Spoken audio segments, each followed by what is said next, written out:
કડીના દેલ્લા મુકામી મદ્રસાના બાળકો માટે ઇનામી જલસાનું ખૂબ સુંદર આયોજન કરવામાં આવ્યું હતું। જમિયતે ઉલમા હિન્દ અરશદ મદની સાણંદ સંચાલિત દીની જલસાના પ્રોગ્રામમાં બાળકો અને બાળાઓ દ્વારા ઇસ્લામ ધર્મ વિશે માહિતી આપવામાં આવી હતી। સાથે સાથે કુરાનની કિરાયત અને નાત શરીફ તેમજ સવાલ જવાબના કાર્યક્રમનું આયોજન કરવામાં આવ્યું હતું। આ ઇનામી જલસાના પ્રોગ્રામમાં મદ્રસાના બાળકો અને બાળાઓને પ્રોત્સાહિત કરવા માટે જમિયતે ઉલમા હિન્દ તરફથી ટ્રોફી અને ઉપસ્થિત આમ જનતા દ્વારા કાપડ તેમજ રોકડ પુરસ્કાર એનાયત કરવામાં આવ્યા હતા। આ ઇનામી જલસાના પ્રોગ્રામમાં મુખ્ય મહેમાન તરીકે અમદાવાદ જમાલપુરના ધારાસભ્ય ઇમરાનભાઈ ખેડાવાલા, દરિયાપુરનો પૂર્વ ધારાસભ્ય ગ્યાસુદ્દીનભાઈ શેખ તેમજ જમિયતે ઉલમા હિન્દના મુફ્તી અબ્દુલ કયુમ સાહેબ, જમિયતે ઉલમા હિન્દના સદર સાણંદના મૌલાના મુનવ્વર ખાન, નાયબ સદર મૌલાના યુનુસ ખાન ઉપસ્થિત રહ્યા હતા। આ ઇનામી જલસામાં હાજરી આપવા પધારેલા મુખ્ય મહેમાન ઇમરાનભાઈ ખેડાવાલા અને પૂર્વ ધારાસભ્ય ગ્યાસુદ્દીનભાઈ શેખનું વિરોચનનગર ગામ ખાતે ભવ્ય સ્વાગત કરવામાં આવ્યું હતું। કેમેરામેન રબ્બાની મલેક સાથે ફજલ પઠાણ તેમજ સહયોગી Munna Vahra, India crime coverage news, Kadi.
वालेकुम अस्सलाम।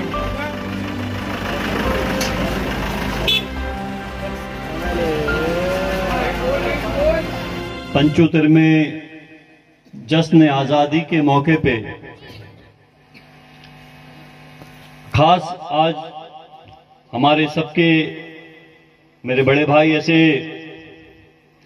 दरियापुर विधानसभा के 3 टर्म से जो गुजरात के तमाम कम्युनिटी का आवाज बने, विधानसभा में आवाज उठाई और हक के ऊपर लड़े, ऐसे जनाब गियासुद्दीन शेख साहब, ऐसे ही जमीयत के हमारे अहमदाबाद नहीं बल्कि पूरे गुजरात के अंदर हर जगह पे पहुंचकर इंसाफ की आवाज, इंसाफ की बात करने वाले मुफ्ती कयूम साहब, ऐसे ही मौलाना मुनव्वर साहब, स्टेज पे बैठे हुए तमाम उलमाए किराम, उलमाए दीन, स्कूल के आचार्य किरीट भाई, सामने बैठे हुए तमाम डेहला गांव और उसके आजू बाजू के गांवों से आए हुए तमाम बुजुर्ग, नौजवान, मेरी माँ, मेरी बहनें और खास करके इस विस्तार के आजू बाजू गांव के सरपंच, माजी सरपंच, जो भी पॉलिटिकली जो काम करते हैं, वो तमाम यहाँ स्टेज पे बैठे हैं। मैं तमाम लोगों का बहुत बहुत स्वागत करता हूं।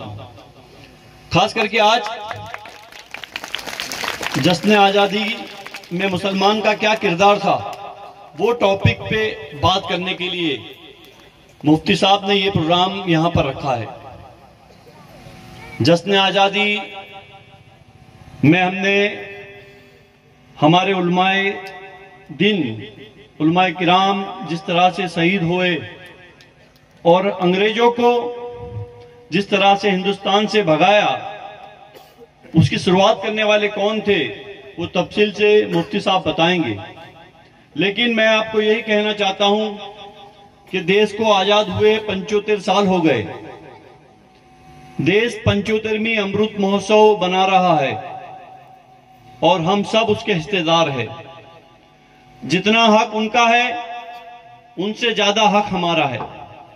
ये आजादी को दिलाने में जिन जिन लोगों ने शहीदी दी है, जो शहीद हो गए हैं, ऐसे उलमाए किराम को भी हम याद करते हैं।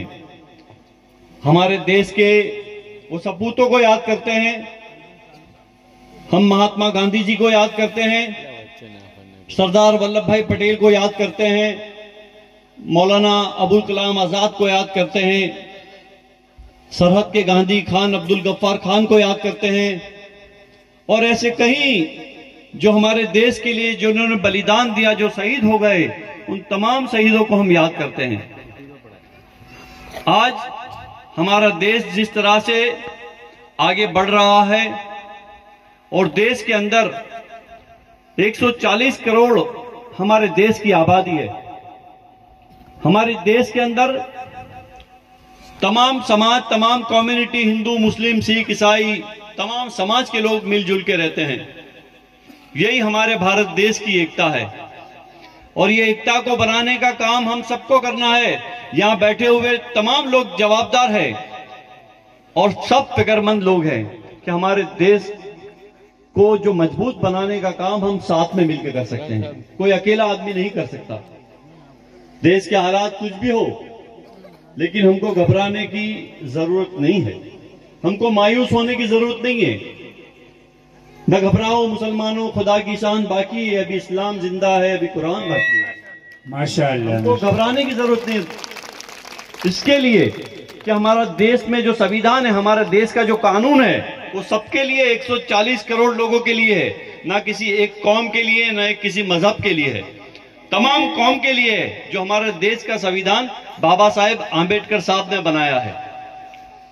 26 जनवरी के दिन हम लोग देश की आजादी बनाते हैं, गणतंत्र दिवस मनाते हैं। इसके लिए बनाते हैं कि संविधान ने हमको हक दिया है, हमारी बात करने का हक दिया है, हमारे त्योहार बनाने का हक दिया है। हमको क्या ड्रेस पहनना है, हमको क्या नहीं पहनना, ये सब हमारे संविधान ने हमको दिया है। कोई हमको इसमें से रोक नहीं सकता और कोई रोकने की कोशिश भी ना करे। मैं आपको एक कहना चाहता हूं, हम सब मिलकर हमारे हिंदुस्तान को, हमारे गुजरात को और हमारे गुजरात के मुस्तकबिल को आगे बढ़ाने का काम हमको साथ में मिलकर करना है। यहाँ जो बैठे हैं इंशाअल्लाह, ये सब बच्चे हैं, ये आने वाले देश का भविष्य है, हिंदुस्तान का मुस्तकबिल है। ये जिनकी ताकत से ये देश आगे बढ़ेगा।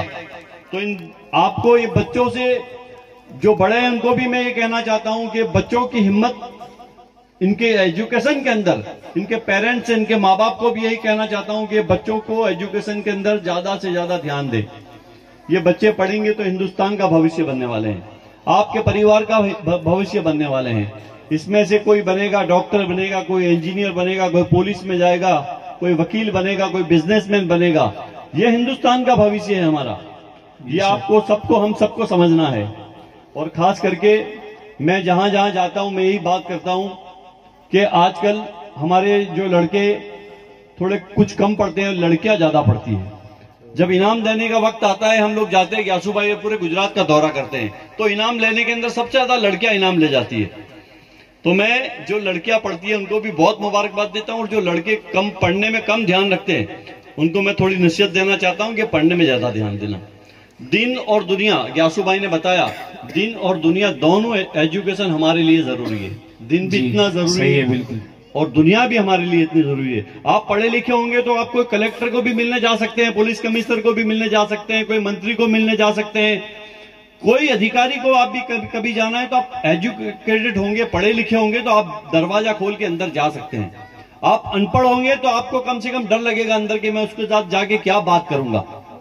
तो पढ़ाई हमारे सबके लिए इतनी जरूरी है कि हम सब पढ़ेंगे तो मैं समझता हूं कि हम तो आगे बढ़ेंगे, लेकिन हमारा परिवार, हमारी फैमिली, हमारा जो देश है, हमारा गुजरात है, उसके सबके लिए हम काम करेंगे। ज्यादा कुछ न कहते हुए, क्योंकि मुफ्ती साहब को सुनना है, और मुफ्ती साहब को सुनने के लिए आजू बाजू एतराफ से जो लोग आए, खास करके इतनी सारी हमारी महिलाएं, माँ और बहनें बैठी है, उनको भी काफी वक्त हो गया है। इसके लिए मैं ये कहना चाहता हूं कि आप लोगों ने यहाँ बुलाया, खास करके हमारी पूरे रास्ते में हमारा जो सम्मान किया, मैं तमाम गांव वालों का बहुत बहुत, नौजवान जो कमेटी है, तौसीफ भाई और उनकी जो कमेटी थी, जो हमको जीप में, ओपन जीप में बिठा के यहाँ तक लेके आए, उनकी पूरी कमेटी का, यहाँ से रास्ते में जिन जिन लोगों ने हमारा स्वागत किया, मैं तमाम नौजवान दोस्तों का, बुजुर्गों का, मेरी माँ और मेरी बहनों का बहुत बहुत शुक्रगुजार करता हूँ। खुदा हाफिज, जय हिंद, जय भारत। शुक्रिया, बहुत बहुत शुक्रिया। हमारे इकराम और भाइयों और बहनों, पहले तो 75वीं गणतंत्र दिवस दिन पर आप लोगों को मेरी जानिब से बहुत बहुत मुबारकबाद। बहुत ही अच्छा जमीयत उलमा अहमदाबाद ने जिस कार्यक्रम का आयोजन किया कि किस तरीके से इस सरजमी हिंदुस्तान की आजादी में लाखों लोगों ने जमीयत उलमा हिंद की सरपरस्ती में एक मुहिम छेड़ी थी, और हजारों उलमा इकराम ने इस सरजमी हिंदुस्तान की आजादी के लिए अपने जानों की भी कुर्बानी दी थी। और उसी टॉपिक पे आज इस कार्यक्रम को भी रखा गया है, तो हमारे तक सही मानों में हमारा इतिहास पहुंचे कि हमारे बाप दादाओं ने, हमारे पुरखों ने इस देश की आजादी में कितनी कुर्बानी दी है। वो बात बहुत तफसील से सब उलमा इकराम भी आपके सामने रखेंगे, लेकिन आज इस कार्यक्रम में बहुत हमारी मसरूफियत थी कि यहाँ पहुंच नहीं सकते थे। मौलाना मुनव्वर साहब बार बार बेचारे जो थे हमसे गुजारिश भी कर रहे थे कि आपको आना पड़ेगा, लेकिन उनसे माजरत कर रहे थे कि मौलाना मुमकिन नहीं होगा। आखिर में फिर मौलाना मुनव्वर साहब ने मास्टर की लगाई और मुफ्ती कयूम साहब को बोला कि अब तुम्हारे को दोनों को पकड़ के लेके आने का है। अल्हम्दुलिल्लाह आप लोगों की सबकी मोहब्बतों से, मुफ्ती कयूम साहब के हुक्म से, मौलाना मुनव्वर साहब की मोहब्बतों से आपके यहाँ तक थोड़े वक्त के लिए भी हम लोग आए। और जिस तरीके से विलोचन नगर में हमारा सम्मान किया गया, यहाँ पर आए जब देदौल में, तो यहाँ पर भी जिस तरीके से हमको मोहब्बतों से आपने नवाजा, ये आपका एहसान है। ये आपकी मोहब्बत है और इंशाल्लाह आपकी एहसान और मोहब्बत को मैं और इमरान खेड़ावाला कभी नहीं भूलेंगे। आपके हर सुख में, हर दुख में, जहां पे भी जरूरत पड़ी इंशाल्लाह आपके साथ कंधे से कंधा मिलाकर आपके साथ मौजूद रहेंगे। आपका तहे दिल से शुक्रिया, माशाल्लाह। दोस्तों, बहुत ही वक्त की जरूरत है कि हम अल्हम्दुलिल्लाह दीनी तालीम तो ले ही, क्योंकि दीनी तालीम के बगैर अगर आदमी दुनियावी तालीम लेकर के बड़ा डॉक्टर, बड़ा इंजीनियर, बड़ा साइंटिस्ट या बड़ा कोई नेता भी, लीडर भी बन जाता है, लेकिन वो अधूरा है। क्योंकि जब तक इंसान के मन में खुदा का खौफ नहीं होगा, वो सही तरीके से अपने काम को अंजाम नहीं देगा। अगर इंसान को किसी चीज रोकती है तो वो सिर्फ और सिर्फ खुदा का खौफ उसको रोकता है। तो दुनियावी दीनी तालीम बहुत जरूरी, लेकिन उसके साथ साथ जिस तरीके से दुनिया आज रॉकेट की गति से आगे चल रही है और अल्हम्दुलिल्लाह हमारे मुफ्ती साहब अहमदाबाद में जिस तरीके से दीनियात की भी तालीम दे रहे हैं और दुनिया की तालीम भी दे रहे हैं, इंग्लिश मीडियम स्कूल है और बहुत ही अच्छा। वहाँ पे एडमिशन भी नहीं मिलता, इतनी यानी वहाँ पे मुफ्ती साहब के स्कूल में इतनी यानी लोगों को मारामारी रहती है कि वहाँ पे एडमिशन भी नहीं मिलता है। लेकिन ये वक्त और हालात की जरूरत है कि आदमी डॉक्टर भी बने, इंजीनियर भी बने, साइंटिस्ट भी बने, साथ में आलिम भी बने, मुफ्ती भी बने और हाफिज भी बने। क्योंकि सिर्फ दुनियावी तालीम से भी काम चलने वाला नहीं है और सिर्फ दीनी तालीम भी अगर हमने दे दी और दुनियावी तालीम के साथ उसके ताल से ताल अगर हम नहीं मिलाते हैं तो हम बच्चों को हाफिज, आलिम बना करके बाद में उनको इस तरीके से उनका आगे की जिंदगी का गुजारा हो। बहुत जरूरी है, बनाना ही चाहिए, लेकिन साथ साथ दुनियावी तालीम भी हो ताकि हाफिज बने, मुफ्ती बने, हम लोग जितने भी हम लोग वो उलमा इकराम बने, लेकिन साथ साथ हम डॉक्टर भी बने और हम लोग इंजीनियर भी बने। तो यानी दोनों चीज का बैलेंस अल्हम्दुलिल्लाह जो फिजा पूरे गुजरात में शुरू हुई है, मौलाना मस्तानी साहब भी जिस तरीके से बहुत अच्छे तरीके से वहां पर सब चलाते हैं, मेडिकल कॉलेजेस भी है, ITI भी है, इंजीनियरिंग कॉलेज भी है और मदारिस भी है। यानी दोनों चीज का बैलेंस, बहुत खुशी की बात है कि हमारे उलमा इकराम और बहुत ही गौर फिक्र के साथ अब दीन और दुनिया दोनों तालीमों का बैलेंस करने के लिए पूरी जद्दोजहद कोशिश करते हैं। मैं मानता हूं कि हम लोगों को भी हमारे बच्चों के पढ़ाई के लिए बिल्कुल तवज्जो देनी पड़ेगी। सिर्फ मदरसे में भेज दिया या सिर्फ स्कूल भेज के हम लोग बिल्कुल ये समझ लो कि हम लोग बेफिक्र हो गए तो बच्चे पढ़ने वाले नहीं है। गौर फिक्र भी करनी पड़ेगी, दीनी दुनियावी दोनों तालीम उनको सही तरीके से मिले ताकि ये दुनिया जो रॉकेट की गति से आगे बढ़ी, उस दुनिया के अंदर कंधे से कंधा मिला के हम भी कामयाबी पा सके, हम लोग भी फतेह फलाह और बेबूदी तक हम भी पहुंच सके। उसके लिए तालीम का होना बहुत जरूरी है। मैं मानता हूं कि हमारी जितनी भी समस्याएं, जितनी भी परेशानी है उम्मत मुस्लिमा की, उसका अगर कोई हल है तो उसका हल है सिर्फ पढ़ाई, पढ़ाई और पढ़ाई। क्योंकि उसी एक चीज से हमको अच्छे बुरे का भी फर्क आता है और हमको ये पता भी चलता है कि कौन हमारे खैर में, भलाई में हमारे साथ है और कौन हमारे को बर्बाद करने को तुला है। क्योंकि जब तक के तुम्हारे पास शऊर नहीं होगा, तालीमात नहीं होगी, वहां तक आप अच्छे बुरे का जो फर्क है वो फर्क हम लोग नहीं कर पाएंगे। और दोस्तों, खास आज के हालात, आज की पोजीशन को देख करके कुछ लोगों में कुछ मायूसी और नाउम्मीदी भी आती है, लेकिन आज के ये सियासी हालात को देख करके नाउम्मीद होने की जरूरत नहीं है, क्योंकि मायूसी कुफ्र है और हमें अल्लाह तबारक व तआला की जात पे पूरा यकीन और भरोसा करना है कि दुनिया में जो कुछ भी हो रहा है और जो कुछ आइंदा कल भी होने वाला है वो अल्लाह की मसलहत के बगैर होने वाला नहीं है। सवाल इतना ही है कि हम सबसे पहले तो मैं सबसे बड़ा गुनहगार हूं, हम लोग सब मिलकर के अपने अमालों को दुरुस्त करते हुए हम लोग हौसला भी रखें, हिम्मत भी रखें और जो वक्त है जब अच्छा वक्त नहीं ठहरता है तो बुरा भी नहीं ठहरता है। बहुत सब युग आए, युग आया, अंग्रेजों का भी आया, जालिमों का भी आया, लेकिन ये जालिमों का भी लंबा चलने वाला नहीं है। क्योंकि साजिशें जमीन पे बनती है लेकिन फैसले आसमान से उतरते हैं और इंशाअल्लाह आसमान से जो फैसले उतरेंगे वो खैर के होंगे, भलाई के होंगे, आफियत के होंगे।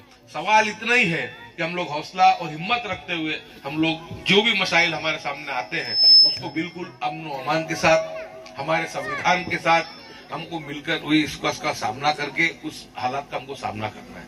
दोस्तों, आज भी भले कुछ लोग नफरत का माहौल बनाने की कोशिश करें, लेकिन आज भी तुम देखोगे एक मुस्लिम समाज का इतना बड़ा कार्यक्रम हो और उसके अंदर प्रिंसिपल के भाई आकर बैठते हैं। यही हमारी गंगा जमनी तहजीब है। एक बार जोरदार ताली तुम्हारे प्रिंसिपल साहब के लिए। यही हमारे देश की गंगा जमनी तहजीब है और हमारे देश का यही रास्ता है कि हमको तो 100% हम में भी अच्छे नहीं होते तो 100% हिंदू समाज में भी अच्छे। बुराई हर जगह थोड़ी बहुत रहती है, लेकिन हम ख्याल जो है ऐसे हिंदू समाज के साथ भी हम कंधे से कंधा मिलाएं, उनके साथ के अच्छे रिश्ते को पेश करें। और आप सल्लल्लाहु अलैहि वसल्लम ने जो किरदार बताया, आप सल्लल्लाहु अलैहि वसल्लम ने जिस तरह की जिंदगी जी करके बताई कि दुश्मनों के साथ भी उनका व्यवहार क्या था, तो उससे लोग हमने देखा कितने लोग हैं जो ईमान में नहीं थे, वो लोग आपकी देख करके आपकी तमाम लोग उसके अंदर ईमान में दाखिल। आज के वक्त ज्यादा नहीं बोलते, मुझे और इमरान भाई को आगे भी 2 कार्यक्रम में पहुंचना, कल सुबह विधानसभा भी शुरू हो रही है। तो ऐसे वक्त में जो गणतंत्र दिवस का इतना अच्छा कार्यक्रम हुआ है, इसमें आप लोगों ने जो मोहब्बत दी, जो प्यार दिया, बहुत हमारे दिल को खुशी हुई। आपने जो फूल पहनाए, आपने जो मोहब्बतें दी, ये आपका एहसान हम पड़ेगा और इंशाल्लाह हमारी कोशिश रहेगी कि आपके साथ हर तरीके से साना बसलाम आपके साथ रहे। जहां कहीं पर भी हमारी जरूरत हो, मुफ्ती कयूम साहब की